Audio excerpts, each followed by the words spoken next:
Pavao kaže, tko će me osloboditi od ovoga tijela? Pa odmah dodaje, hvala Bogu, Krist me oslobodio, a Augustin će reći, o Bože, gdje sam, što sam tako dugo čekao da te nisam prije upoznao. Profesore, jel tu prepoznajete negdje i sebe? Svakako.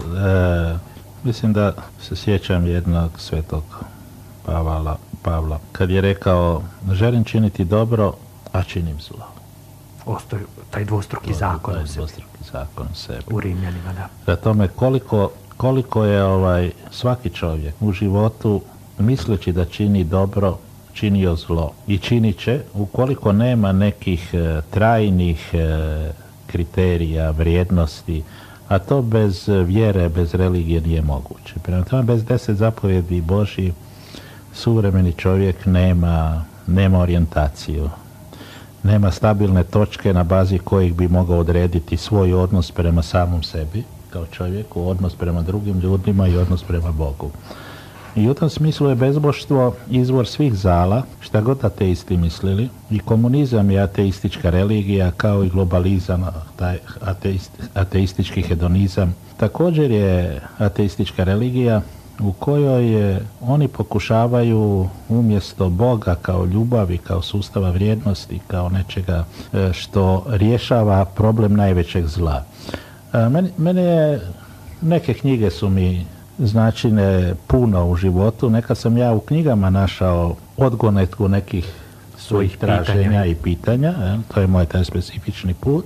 I recimo, sjajno mi je to obrazlio Solovjev, ruski filozof kršćanski, koji je rekao da postoji prevlast zla u svijetu, da je više zla nego dobra i da postoje različite vrste zla. Društveno zlo, zlo u samom čovjeku kao tijelu. I najveće zlo za njega je bila smrt. I za mene je taj problem smrti, to je mene uvijek jako zanimalo od djetinjstva, to je moje kliničke smrti. I da u stvari nema rješenja smisla života ukoliko se ne pobjedi ta najveće zlo, a to je smrt. I to zlo, smrt u stvari uskrsniče, to može samo riješiti u sebi onaj čovjek koji vjeruje u Isusa, u uskrsnuće i u smisao života, da čovjek nije samo materijalno biće, nije samo tijelo, koje ima svoj vijek trajanja i koje završava u raspadanju, u lažnoj jami grobnoj ili u plamenu krematorija, nego da postoji duh, postoji duša, postoji duhovni život koji se u određenim okolnostima može nastaviti u raju, u jednom stanju ili u jednom stanju blaženstva, sjedinjenja sa Isusom, sa Bogom, u jednoj ljubavi, u jednom ushićenju.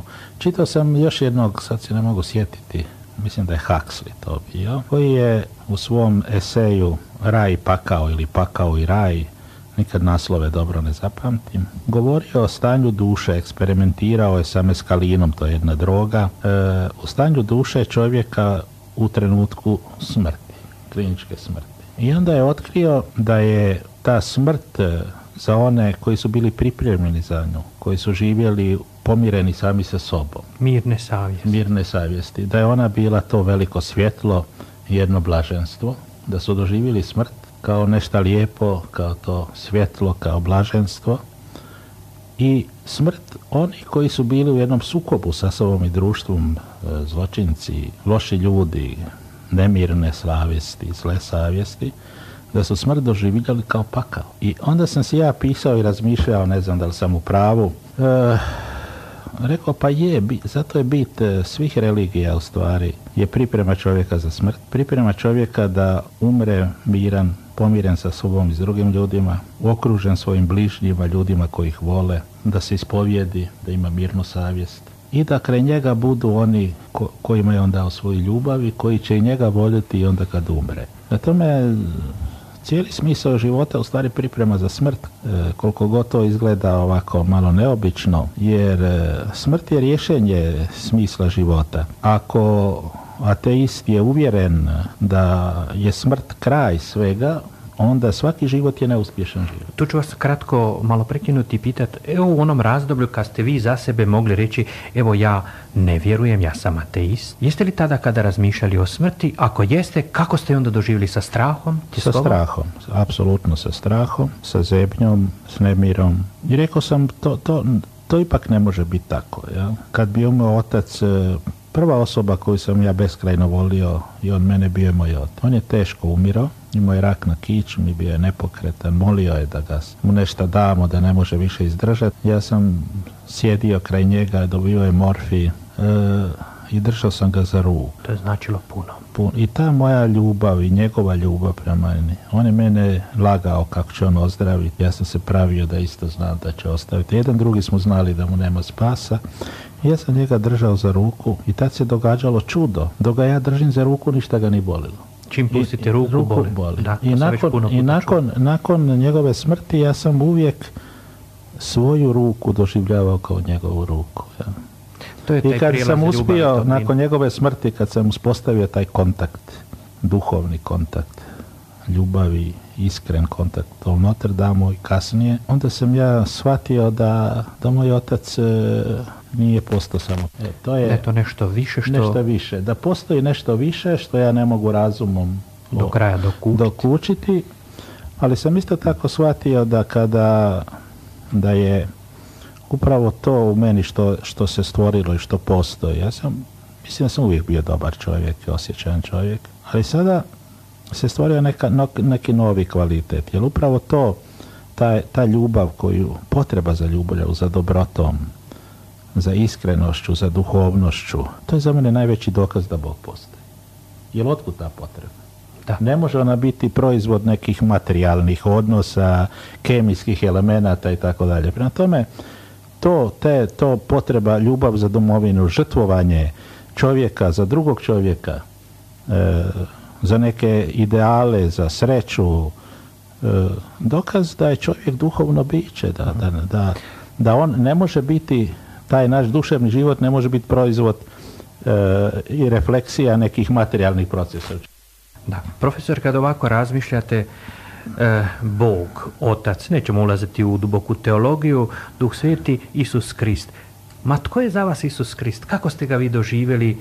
Kad ste se, rekao bih, osobno prvi puta s njime susreli da vas je on iznutra dotakao? Pa možda jedan od ljudi koji je uticao na mene i na moju preobrazbu i na moje razmišljanje u jednom drugom pravcu bio je Dostojevski. Ja stalno čitam Dostojevskog. On je i strašan psiholog. On je psiholog i osnovna tema Dostojevskog je religija i Bog. Osnovna muka njegova je, kao možda i moje.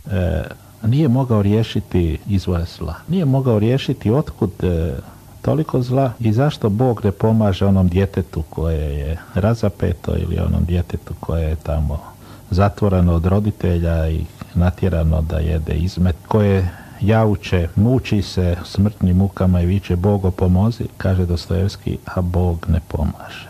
Sad ja sam Bog šuti. Ja sam tu sad došao do svog puta, do svog odgovora.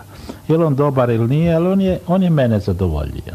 Vidjeli ste iz ove knjige, ja govorim o tome da je u stvari Bog dao slobodu. On se ponudio čovjeku, on je ponudio svoju ljubav čovjeku, a na čovjeku je da li to prihvati ili ne prihvati. I da čovjek odlučuje o svom životu. On odlučuje kojim će putem ići i on je odgovoran za to što radi i u tom smislu mnogi ljudi koji idu putem zla, oni su odgovorni za zlo, a ne Bog. Prema tome ti roditelji su odgovorni za zlo koje čine svom djetetu. A smisao vjere, smisao Isusa, on se žrtvovao za ljude. On je preuzeo njihove grijehe na sebe da bi ih oslobodio, da bi im ukazao pravi put i dao je šansu i meni i vama i svakom drugom čovjeku da ga slijedimo, da nastojimo biti što bliže njemu, iako je jasno da nijedan čovjek se ne može približiti tom idealu. Jer je Isus i savršen čovjek i savršen Bog. To je moj odgovor.